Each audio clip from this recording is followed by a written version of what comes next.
Antisemitism, a specialized form of hatred directed at Jews, is often called the world's oldest form of hatred. In 2016, British rabbi, philosopher, and author Jonathan Sacks gave a lecture that tried to answer a difficult question. What is anti-Semitism? His answer was both unsettling and thought-provoking. I struggle with this, Sacks told his audience, because if you try to understand anti-Semitism as a coherent set of beliefs, you quickly discover it's not coherent at all. It's a set of contradictions. Jews in the 19th century were hated because they were poor and because they were rich, because they were communists and because they were capitalists, because they kept to themselves and because they infiltrated everywhere. Going further, Voltaire hated the Jews for their ancient superstitious faith, but Stalin hated them for being rootless cosmopolitans who believed nothing. Anti-Semitism is a set of contradictions, and the only way I've found to understand it is to think of it as a virus. Just as a virus carries disease into the human body, anti-Semitism infects the body politic. The human body has an immune system, an extraordinary defense that detects viruses and repels them. So how do viruses survive? They mutate. They change until the immune system no longer recognizes them. After the Holocaust, the West built the strongest immune system against anti-Semitism the world had ever seen, through anti-racist laws, interfaith dialogue, and Holocaust education. For half a century, it seemed to work. But then what happened? Anti-Semitism mutated, and in doing so, it defeated that immune system.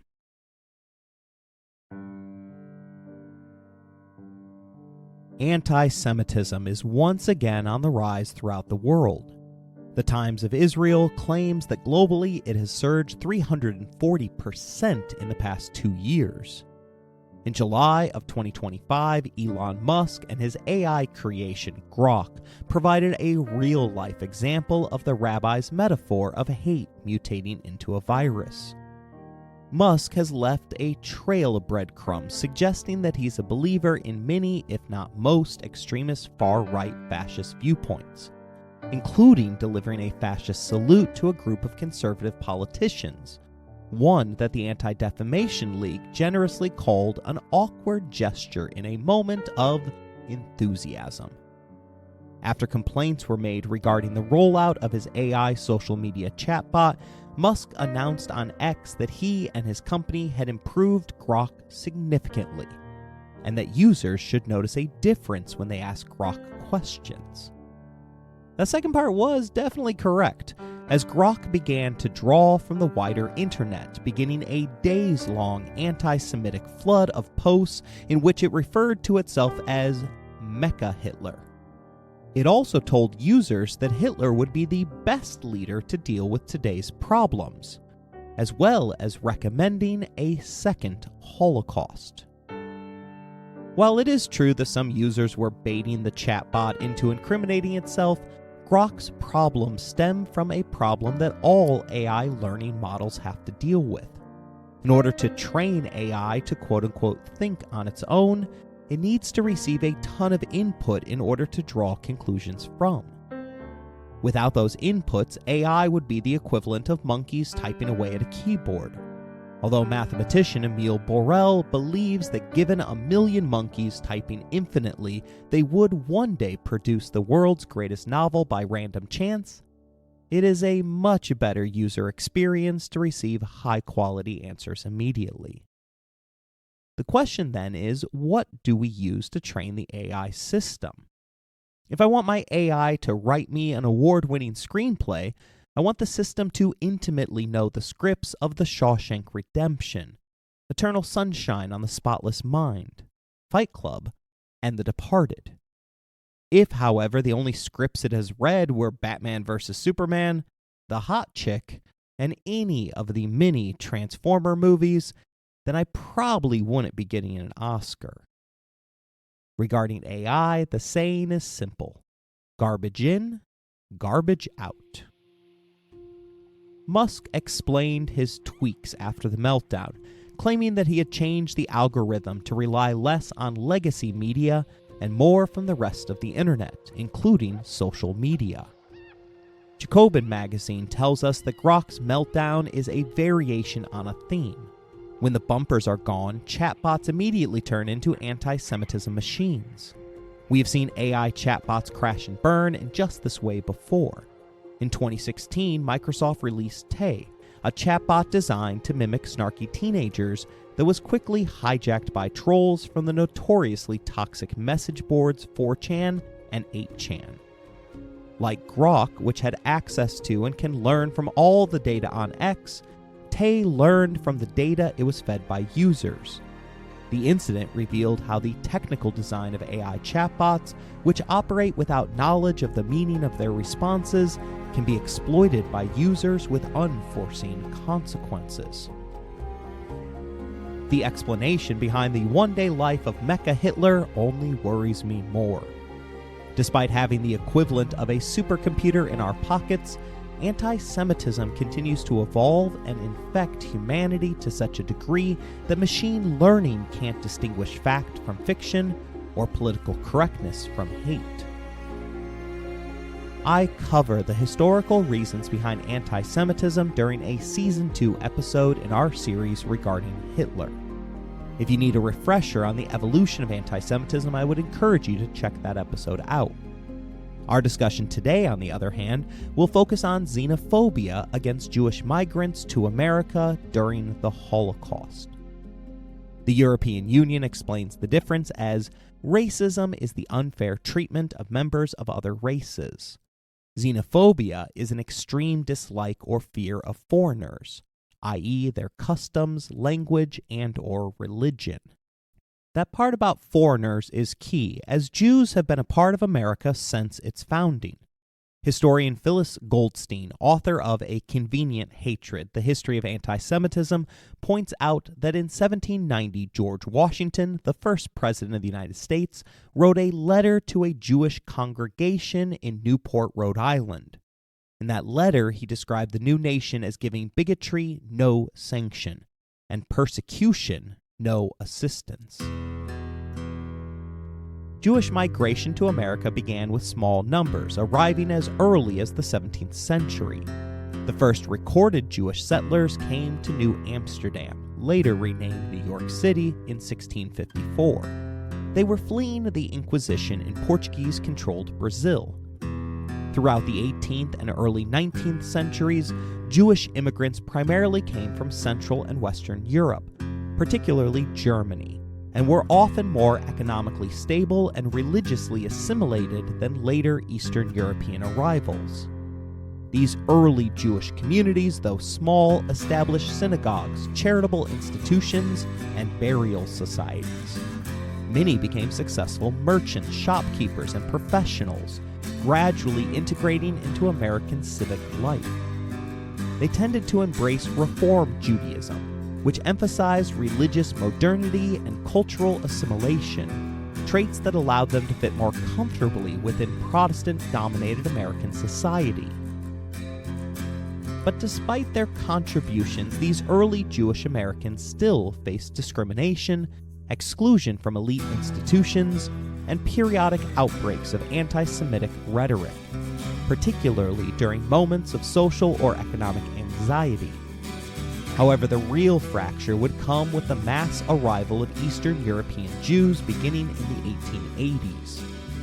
The established German Jewish community, having worked hard to assimilate, often viewed these new immigrants, who were visibly poor, spoke Yiddish, and adhered to Orthodox traditions with discomfort, if not outright disdain. This tension within the Jewish community mirrored broader American fears that these newcomers, seen as foreign and unwilling to adapt their culture, would disrupt social harmony. By the time Jews began fleeing Hitler's regime in the 1930s, these long-standing suspicions, rooted in both internal divisions and broader societal xenophobia, had already calcified, making America reluctant to open its doors even in the face of genocide.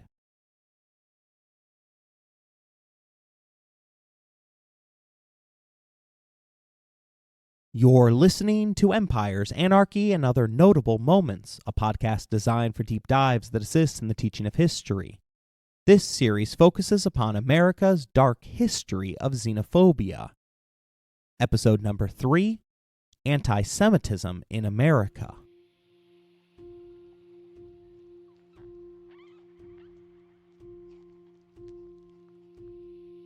Between 1881 and 1924, the United States saw one of the largest waves of Jewish immigration in its history. Fleeing pogroms, legal restrictions, and economic hardship in the Russian Empire and Eastern Europe, over 2 million Jews sought refuge in America, often arriving through Ellis Island with little more than what they could carry. Many settled in crowded urban enclaves like New York's Lower East Side, working long hours in sweatshops or street markets while living in cramped tenements. Despite the poverty, these migrants built vibrant communities, synagogues, newspapers, mutual aid societies. But their growing presence triggered unease. To nativist Eastern European Jews weren't just foreigners, they were permanent outsiders, a threat to the Protestant Anglo-Saxon identity many Americans believed defined the nation. By the early 20th century, the backlash had reached a fever pitch. The Immigration Act of 1924, rooted in eugenics and xenophobic fears, slammed the door on Jewish migrants by severely restricting entry from Eastern and Southern Europe. As Hitler rose to power in the 1930s and Jews desperately sought refuge, those same quotas, still shaped by the 1924 law, remained firmly in place. Despite mounting evidence of Nazi persecution, the United States admitted only a fraction of those seeking asylum. The decades of anti-immigrant suspicion hardened into what can only be called moral paralysis, one that cost thousands of lives during the Holocaust. Jewish Americans faced the whole smorgasbord of anti-Semitic tropes. Accusations of deicide, stereotypes about wealth, and even blood libel. But during the Holocaust, the American brand of xenophobia largely fixated on one idea: Jews refusing to assimilate. Nativists expected immigrants to melt into America's culture, dress like them, talk like them, think like them. But for Eastern European Jews, assimilation wasn't so simple. Standing apart was not a choice, it was core to their identity. Judaism is an ethnic religion, meaning it makes little effort to recruit outsiders. Christianity and Islam spread by seeking converts. Judaism has survived precisely because it hasn't. For nearly 2 millennia, between the diaspora and the creation of Israel in 1948, Jews lived as a minority people in lands that weren't their own. That minority status shaped migration to America. Jewish families clustered in neighborhoods near synagogues and kosher grocers. Religious life revolved around Hebrew and Yiddish, making bilingualism part of their daily lives. Their faith, language, and customs set them apart in ways most Americans found foreign, perhaps even threatening. Goldstein explains that religious differences were often a barrier to close ties between Jews and Christians. The word religion comes from a Latin root meaning to tie or bind together. People who share a religion are bound by common beliefs, values, and customs. Although almost every religion teaches respect for differences, believers often see non-believers or believers of other traditions not only as misguided, but sometimes as devious, dangerous, or even treacherous. This made it harder for Jewish migrants to assimilate than for other European groups, the Irish, Italians, or Poles, for example. And layered on top of those religious barriers were the same tired accusations lobbed at every immigrant group that arrived on America's shores. Historian Erica Lee writes, beginning in the late 19th century, anti-Semitism became entrenched in American society as part of a new scientific racism and xenophobia. America's hatred of Jews extended into every corner of society. Manhattan's upper-class elite barred Jews from the most exclusive gentlemen's clubs, resorts, and private schools. Discontented farmers in the Midwest and South, who formed a new political party known as the Populists, blamed Jews for their economic suffering, as they believed the myth that Jews secretly controlled the nation's banks. Both Protestant and Catholic religious leaders promoted anti-Semitic stereotypes of Jews as Christ killers and as dishonest and greedy businessmen. Eugenists argued that Jews were irredeemable and biologically incompatible with our society. The KKK actively promoted Jewish conspiracy theories, charging that they were cognitively incapable of virtue or patriotism.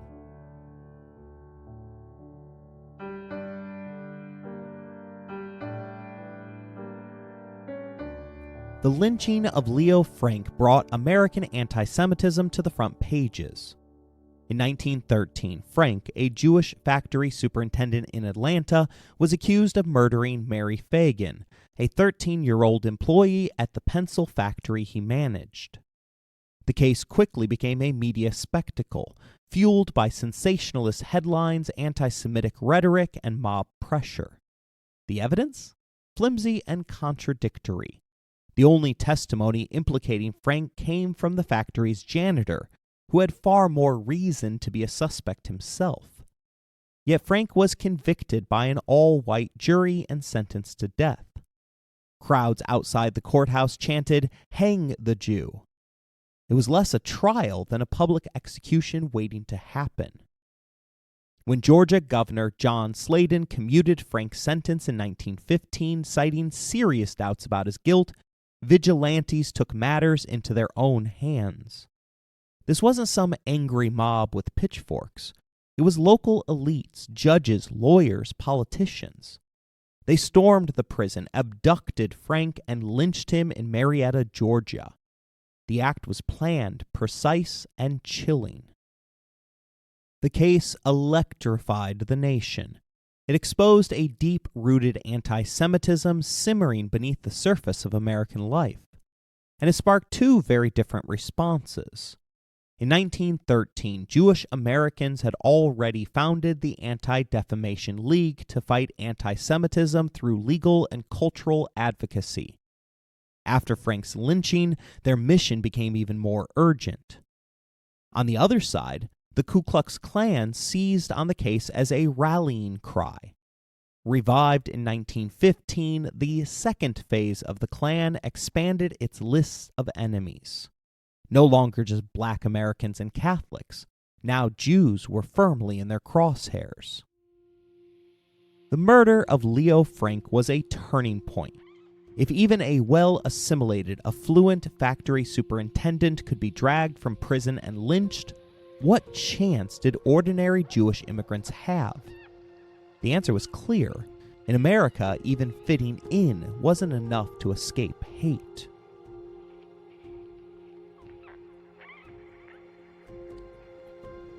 During the First World War, anti-Semitism in America didn't just linger, it escalated. Fueled by rising nationalism, Jewish Americans suddenly found themselves under suspicion. Here's the truth. More than 250,000 Jewish Americans served in uniform. They bled, fought, and died for this country. And yet the stereotype? They were called slackers, accused of dodging the draft, undermining the war, refusing to assimilate. No evidence, just recycled bigotry. Draft boards targeted Jewish men. Newspapers warned that Jews were more loyal to international finance or Zionist causes than to America itself. The old myth of dual loyalty, alive and well. And then came Henry Ford, not some fringe agitator, not a backwoods demagogue. Henry Ford, one of the richest, most influential men in America, a household name, the man who revolutionized the automobile industry. In 1918, Ford bought a small Michigan paper, the Dearborn Independent. He could have used it to build community. Instead, he used it to pour gasoline on the flames of hate. His weekly series was called The International Jew, the World's Foremost Problem. Just think about that. Not war, not poverty, not famine. The world's foremost problem was Jews. Ford blamed them for everything: economic instability, international communism, even a secret plot to control governments and media. His paper turned conspiracy theories into headlines, and people read them, not dozens, not hundreds, but hundreds of thousands. Syndicated across the country, packaged into pamphlets, reprinted as books. And the kicker? Ford's influence helped popularize the Protocols of the Elders of Zion in America, a Russian forgery, pure fiction, a book which claims Jews were plotting to take over the world. Henry Ford gave it legitimacy. He gave it a platform. He made it respectable. When he was finally sued, Ford issued a half-hearted apology in 1927. But by then, the damage was done. Antisemitism wasn't whispered in back rooms anymore. It was printed in newspapers, sold in bookstores, and stamped with the credibility of one of America's most powerful men. Henry Ford didn't just build cars. He built a pipeline for hate.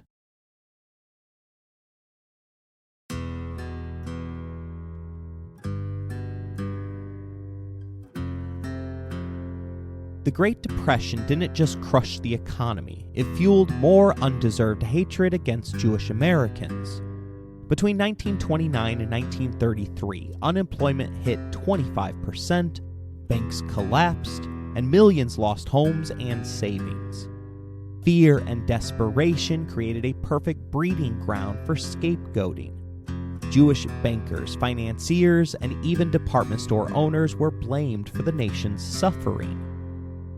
Here's the cruel twist. Jews were a tiny fraction of the population, and an even smaller portion of the economic elite. Many were struggling alongside everyone else, facing poverty, unemployment, and hunger.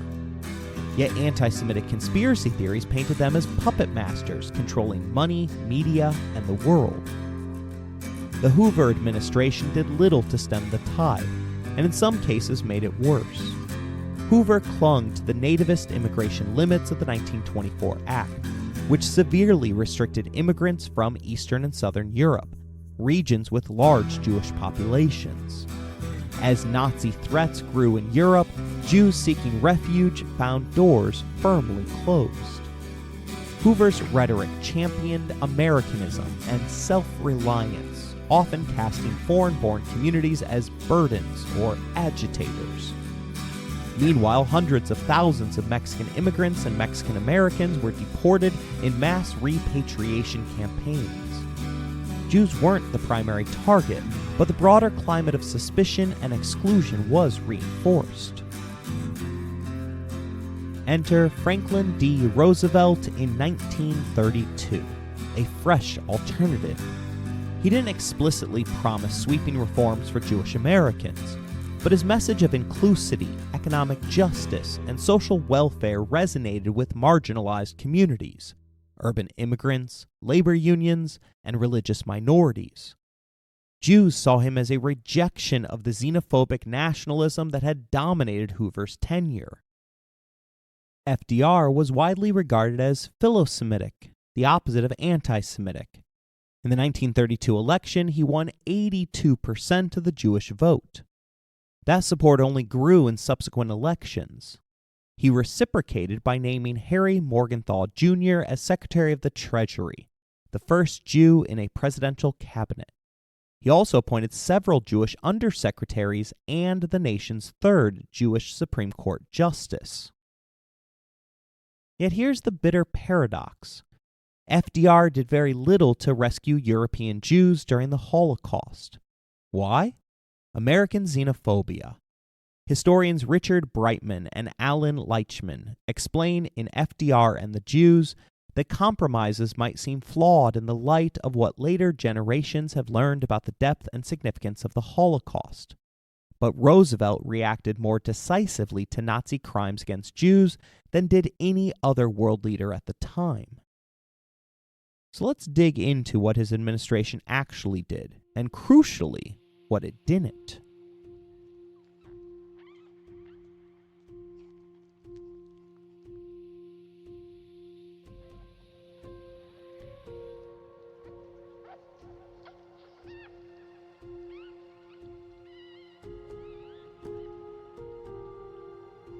President Roosevelt was hamstrung by the era he inherited. Although he pushed for war against the Nazis, he had agreed to the Congressional Neutrality Acts to secure passage of his domestic economic recovery agenda. Immigration quotas were already entrenched thanks to the 1924 Act, which limited entry based on national origin. In other words, there wasn't much FDR could do to take in the Jews trapped under the discriminatory barriers of the Holocaust. Historians Daniel Green and Edward Phillips note that efforts to restrict immigration were nothing new. The nation's majority white Anglo-Saxon Protestant culture included deeply ingrained discrimination against African Americans, Jews, Catholics, and indigenous peoples.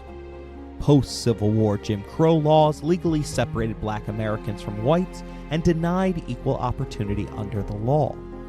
Racial discrimination was enforced by gruesome public lynchings.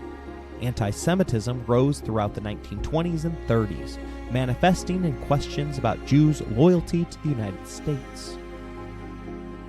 Brightman and Lichman remind us that the 1930s and 40s were a time in America when there was considerable anti-Jewish, anti-Black, and even anti-Catholic sentiment. People worried about upsetting the social order. They conclude, this is the poison of anti-Semitism. The fear of anti-Semitism is often greater than the reality, and it was more fear than reality that paralyzed key players in the 30s and 40s. Making up just 4% of the population, American Jews had to tread carefully. Pushed too hard politically, and they risked reinforcing harmful conspiracy theories about Jewish control. Pushed too little, and their European brethren faced annihilation. Much has been said about how much Americans knew about the Holocaust before the war. In truth, the press reported Nazi persecution throughout the 1930s and early 40s. Major newspapers, the New York Times, Washington Post, and Chicago Tribune, covered discriminatory laws, Kristallnacht, and later mass deportations and killings. Jewish publications like the Jewish Daily Forward and advocacy groups such as the American Jewish Congress circulated evidence tirelessly. By 1942, both the U.S. and British governments had credible reports from occupied Europe that the Nazis were engaged in systemic extermination. And yet most Americans didn't grasp or didn't believe the scale of the genocide. Why? First, memories of World War I skewed public perception. That conflict had relied on sensationalized propaganda, including fabricated tales of German atrocities, corpse factories, and mutilated children. When those stories were later debunked, skepticism lingered. Nazi brutality was often met with a weary, "We've heard this before." Second, news coverage was fragmented. Stories were buried in back pages, rarely framed as a coherent genocide. Editors sometimes relegated Jewish suffering to low-priority sections, partly due to anti-Semitic bias, partly because they prioritized military developments or domestic news. Government officials hesitated to highlight Jewish persecution, afraid it would make the war seem like it was for the Jews, and alienate segments of an already suspicious public. All of this created a fog of disbelief. Americans weren't entirely ignorant, but they lacked context, urgency, and in many cases, willingness to connect the dots. Conflicting evidence didn't help. A 1933 State Department investigation documented physical mistreatment of German Jews, but concluded this phase may be considered virtually terminated, crediting Hitler for instructing followers to maintain law and order. Diplomacy apparently meant acknowledging Germany's right to govern, even when that included government-backed boycotts of Jewish shops. But diplomatic caution alone doesn't explain America's timid reaction. The Associated Press reported 28 separate Nazi attacks on Americans suspected of being Jewish, while the German-American Bund hosted hundreds of rallies and more than 24 summer camps to train young fascists on American soil. In one magazine interview, the Bund's leader insisted, "We are a group of Americans who only have the benefit of the United States in our minds. We are for a clean country, politically and socially. We educate our boys and girls in American history. We are doing a job of Americanism." And yet, the article notes, this stirring speech was delivered beneath a 6-foot silk Nazi flag, without a single American flag in sight.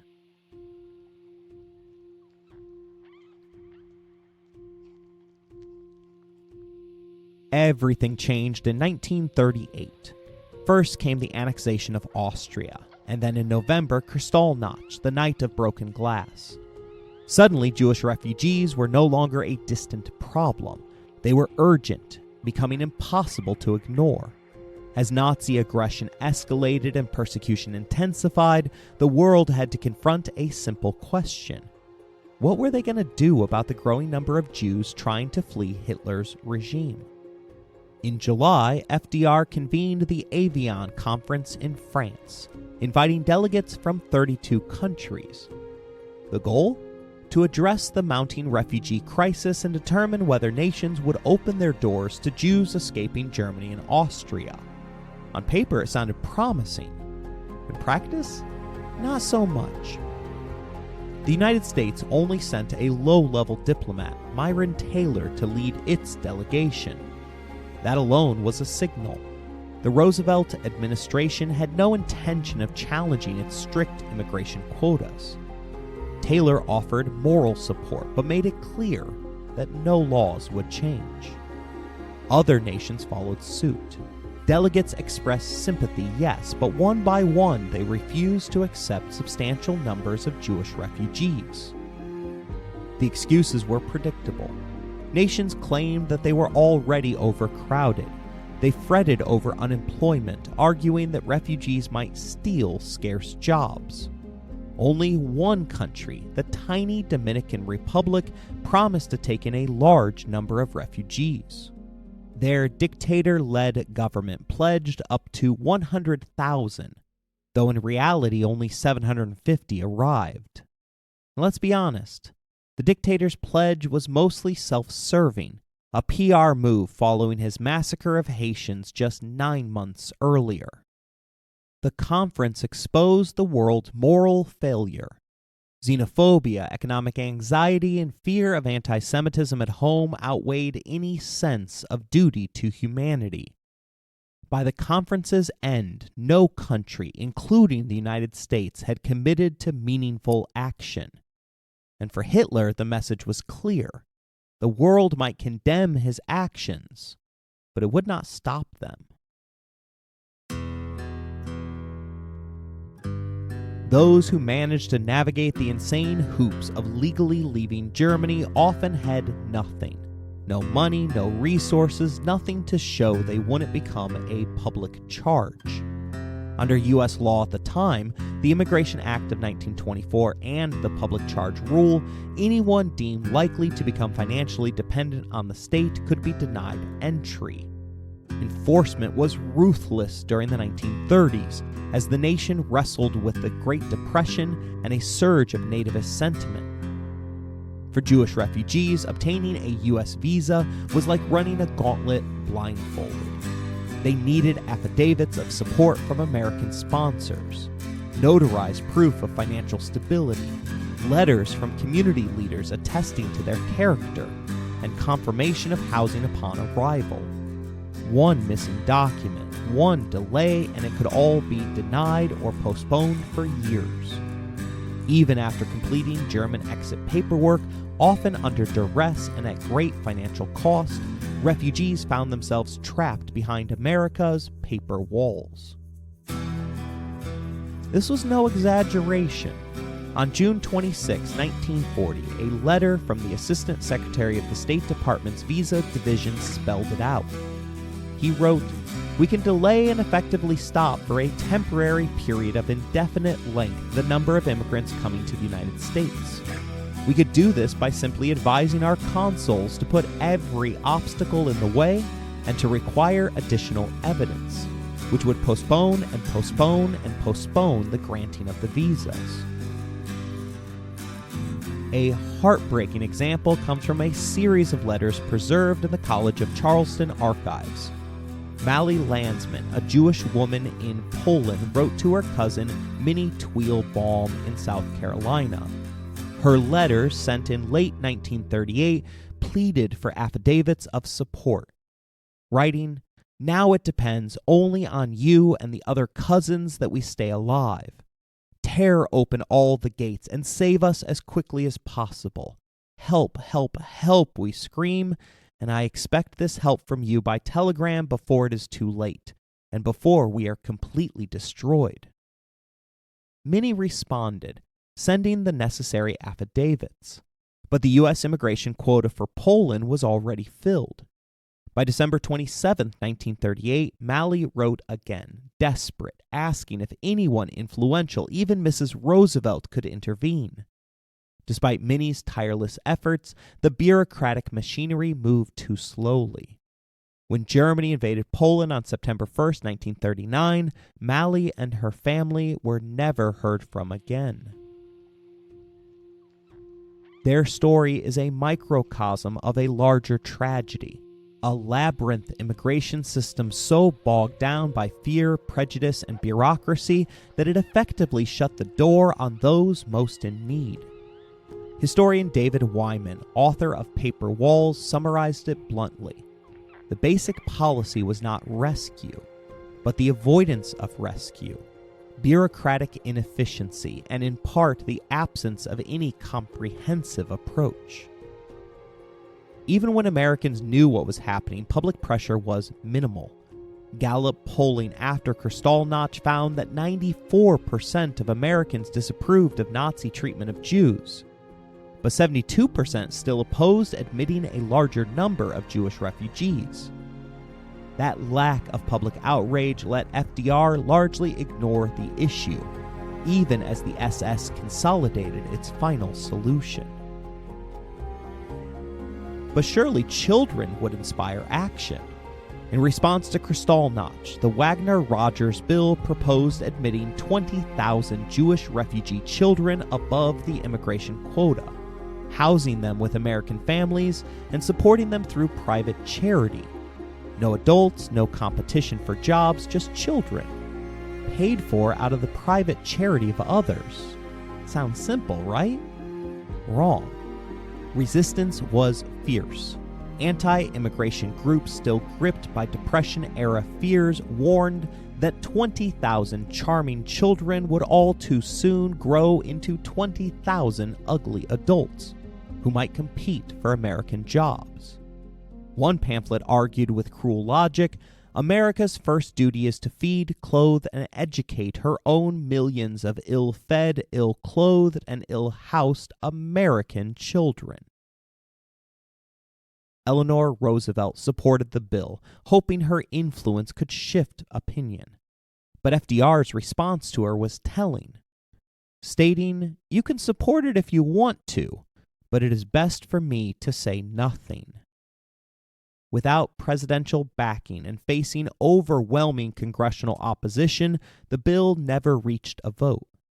Even children, vulnerable, persecuted children, could not pierce America's fear of the foreign other. The doors remained shut. John Knott captured the moral bankruptcy of the moment in July 1939 with his political cartoon, "Please Ring the Bell for Us." That drawing depicted Congress as an adult figure gazing down at 6 refugee children, all of whom were too short to ring the bell or reach the doorknob. A haunting visual metaphor for a nation that could act, but chose not to.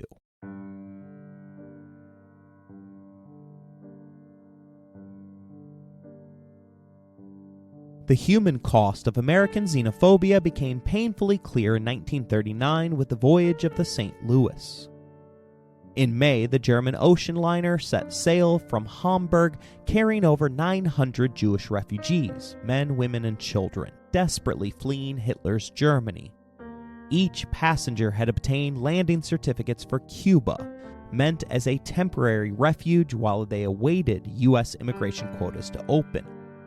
But when the ship arrived in Havana, the Cuban government had invalidated nearly all of the permits. Only 28 passengers were allowed to disembark.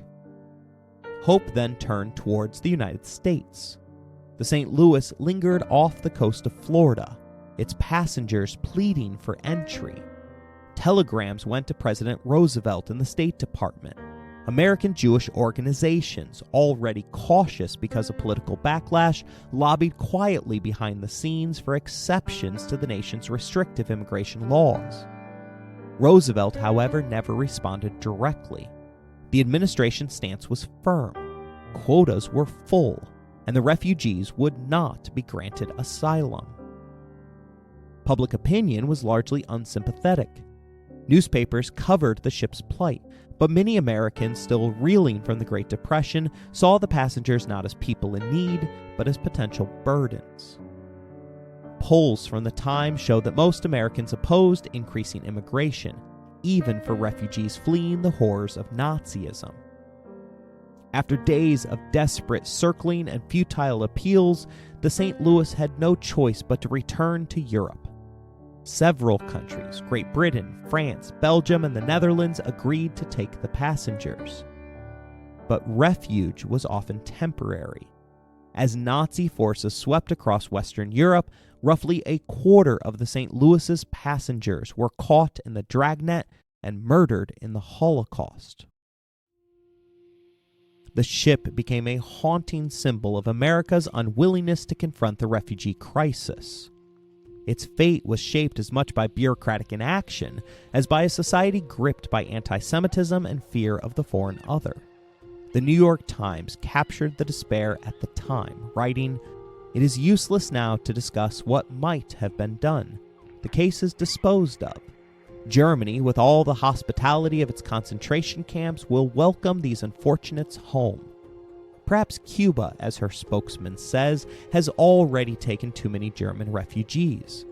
Yet all these 900 asked was a temporary haven. Before they sailed, virtually all of them had registered under the quota provisions of various nations, including our own. Time would have made them eligible to enter. But there seems to be no help for them now. The St. Louis will soon be home with her cargo of despair. Her next trip is already scheduled."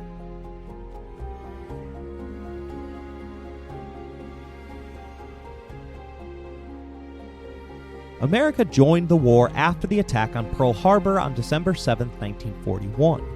But troops weren't ready for combat until November of the following year. In the meantime, American Jews worked tirelessly from within. Though only about 4% of the population, they raised money, lobbied Congress, and provided direct aid through organizations like the Hebrew Immigrant Aid Society and American Jewish Joint Distribution Committee, as well as the American Jewish Congress. Jewish leaders walked a fine line. They knew that appearing too loud or too pushy could reinforce anti-Semitic tropes about Jewish influence. Still, they coordinated refugee sponsorships, publicized Nazi atrocities, and pressed the Roosevelt administration behind the scenes to take more decisive action. FDR had all the information he needed, but he still didn't act immediately. Many Americans would later claim they didn't understand the full scale of the Holocaust until the camps were liberated. Yet credible reports had been reaching U.S. officials for years. One of the clearest came from Jan Karski, a courier for the Polish underground who risked his life to infiltrate both the Warsaw Ghetto and the Izbeka transit camp. In 1942 and 1943, he memorized what he saw and traveled west with an urgent message regarding the systematic destruction of European Jewry. In July 1943, Karski was granted a rare audience with President Roosevelt. He delivered a vivid, emotionally charged account. FDR, polite but detached, asked zero follow-up questions about the Jews. He didn't take notes. Instead, he shifted the conversation to broader geopolitical issues, and bizarrely, to the condition of horses in Poland. For Karski, who had risked everything to deliver a warning, it was profoundly disheartening. Others in exile watched the mounting death toll with similar frustration and grief. Among the most anguished was Shmuel Zygobojn, a Jewish representative to the Polish government in exile in London and a former Bundist labor leader. He had fled occupied Poland in 1940, but his wife and son remained trapped in the Warsaw Ghetto. As reports of mass killings arrived in London, including Karski's first-hand testimony, Zygobojn tirelessly pleaded for Allied intervention. He spoke on BBC broadcasts, published articles, and delivered speeches urging action.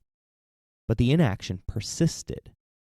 Then in May 1943, the Warsaw Ghetto uprising was crushed by Nazi forces.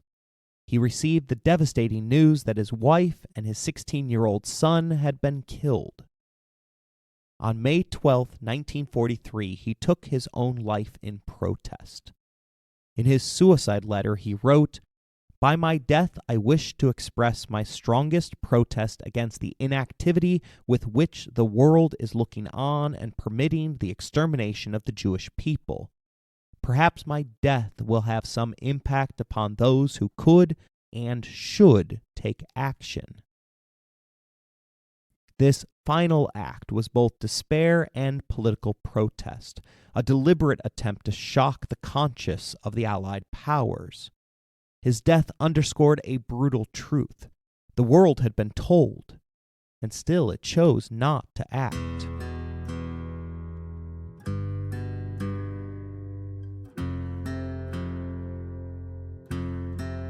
Pressure finally forced America's hand.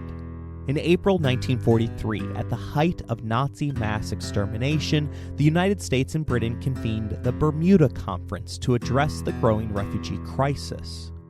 For many, it seemed like a long overdue opportunity for the Allies to respond meaningfully to the plight of European Jews.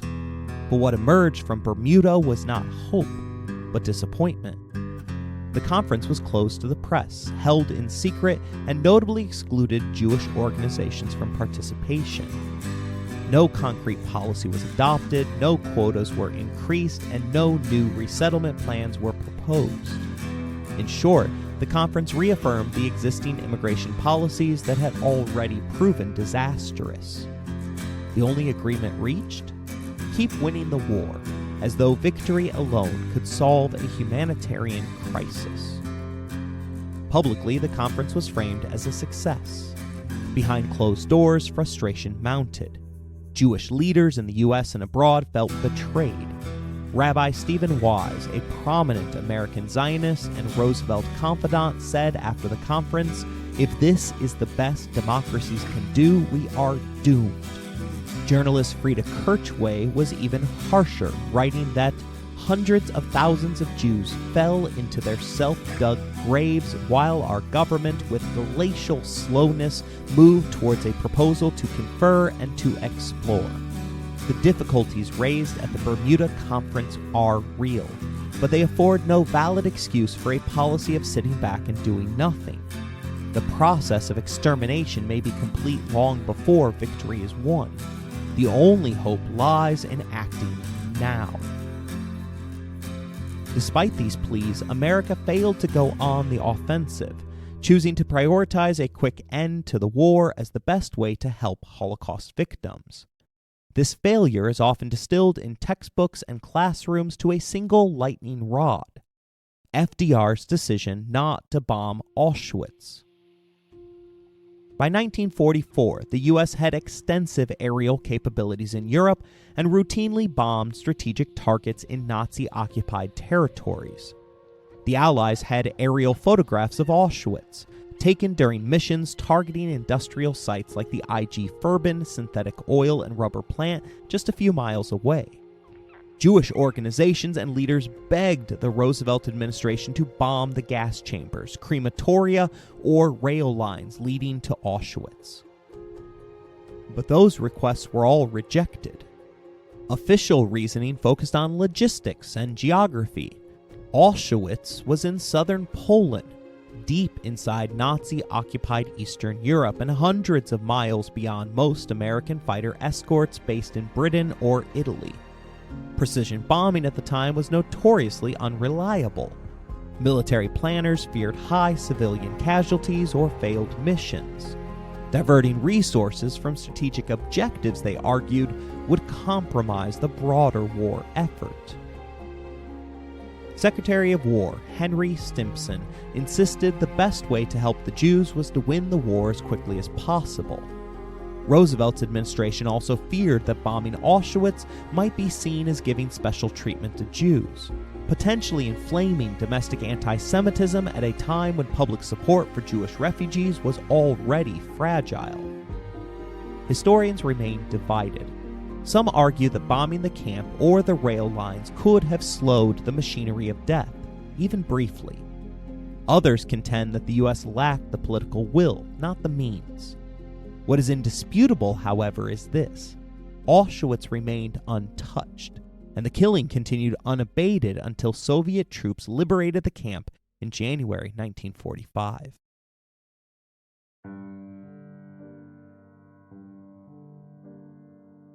By 1944, some within the Roosevelt administration could no longer remain silent. Chief among them was Henry Morgenthau Jr., Roosevelt's Secretary of the Treasury, and one of the few Jewish members of his cabinet. Morgenthau and his aides had grown increasingly alarmed by the State Department's deliberate obstruction of rescue efforts. Their investigation uncovered internal memos revealing that officials, particularly Assistant Secretary of State Breckinridge Long, had systematically blocked information about the Holocaust, suppressed rescue proposals, and stalled visa processing. In a November 1943 congressional hearing, Long falsely claimed that over 500,000 refugees had been safely admitted to the U.S., a figure inflated by counting visa requests rather than actual entries. This was not a mistake. It was a calculated act of misinformation, designed to suggest that America had done more than its part, deflecting growing pressure from the public and Jewish organizations.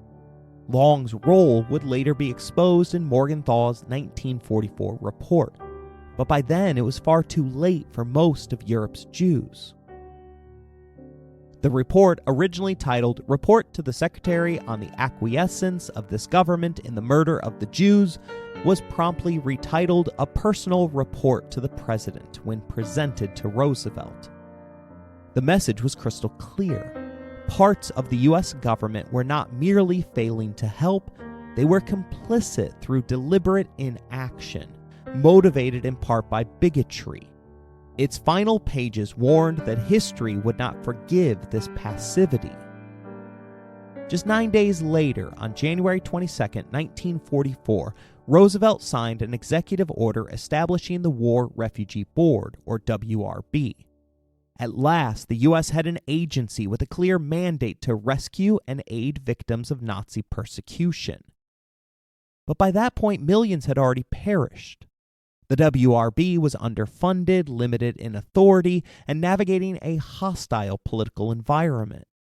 Xenophobic fears, especially the notion that Jewish refugees would overrun American society or take jobs from native-born citizens, still shaped our immigration policy.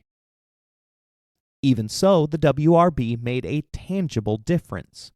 It helped fund Raoul Wallenberg's operations in Hungary, which saved tens of thousands of Jews.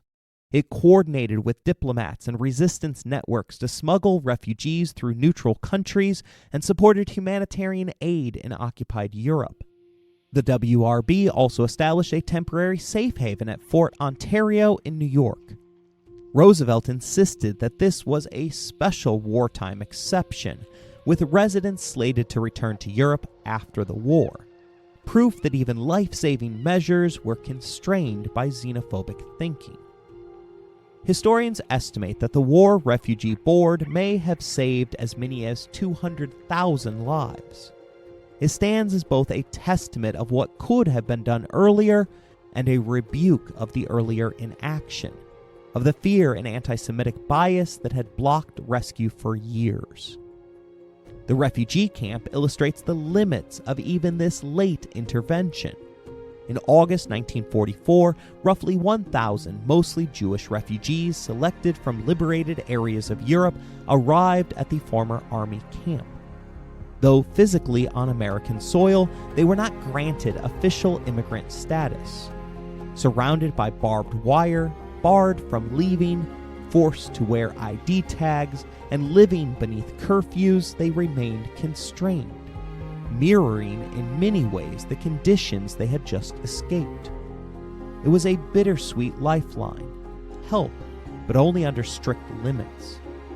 Public pressure was required to secure their permanent stay, and by 1946, under mounting advocacy, the Truman administration finally allowed them to become Americans.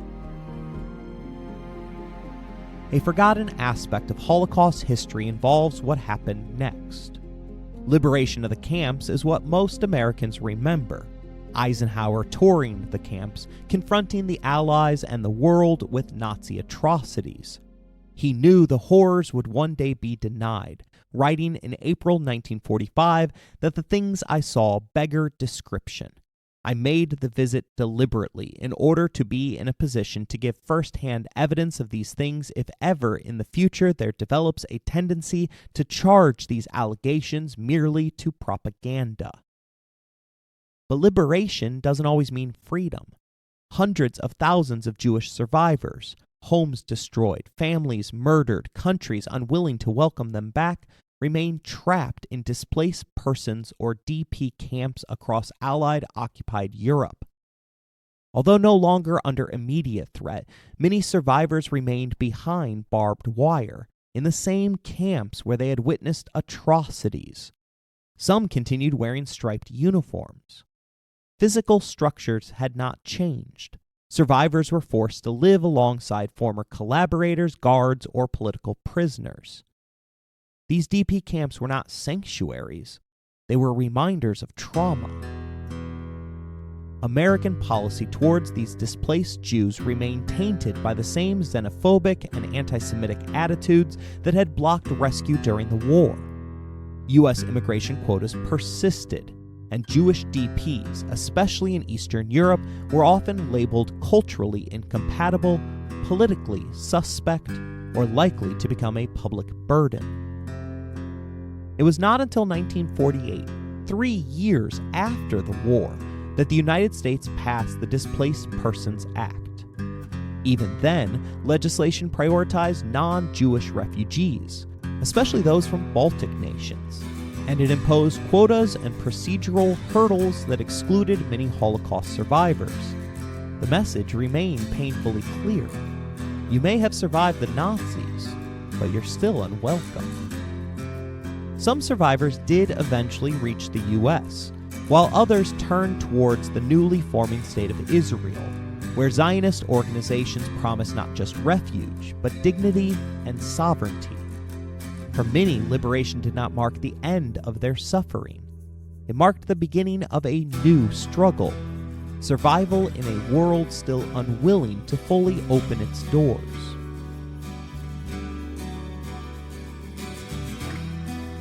In the shadow of the Holocaust, the United States stood at a crossroads. For years, it had closed its doors to those fleeing genocide, hamstrung by isolationism, xenophobia, antisemitism, and bureaucratic indifference.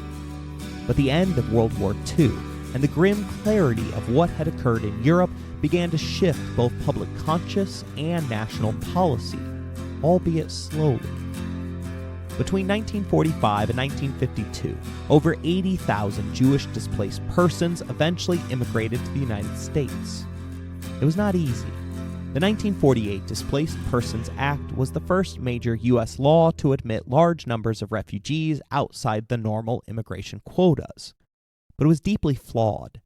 It initially excluded many Jewish survivors. Amendments in 1950 eased some restrictions and increased the total number of allowed refugees. Jewish advocacy groups lobbied tirelessly, and private sponsors, often Jewish American families and organizations, helped shoulder the resettlement burden. Many survivors chose the United States because it offered a chance to rebuild, to raise children in safety, to start over. For those who had lost everything, America represented opportunity, however imperfect. Others were drawn by relatives who had arrived before the war, or by the strength of Jewish communities already established in major cities like New York, Chicago, and Los Angeles. American attitudes, too, began to shift. The full horror of the Holocaust could no longer be denied. As images from the camps reached newspapers and newsreels, sympathy for survivors grew, bolstered by a booming post-war economy and an emerging sense of American global responsibility. The Cold War added its own pressure. In contrast to the Soviet Union's repressive policies, America wanted to appear as a beacon of freedom and democracy. Welcoming survivors, even symbolically, became a part of that story. Jewish refugees contributed profoundly to American life. They rebuilt synagogues and schools, launched small businesses, became doctors, teachers, artists, and neighbors.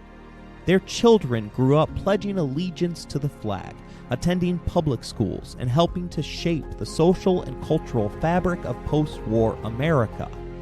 Holocaust survivors carried both unimaginable trauma and extraordinary resilience, and the country in turn was strengthened by their presence. Antisemitism never fully vanished from American life, and today it's rising again in alarming ways. But the history of Jewish migrants and refugees in the United States is also a story of perseverance and progress. It is a story of people who refuse to give up, and of a nation that, however belatedly, made room for them. As we reflect on this dark chapter, we are reminded that immigration policy is never just about numbers or laws. It is about human lives.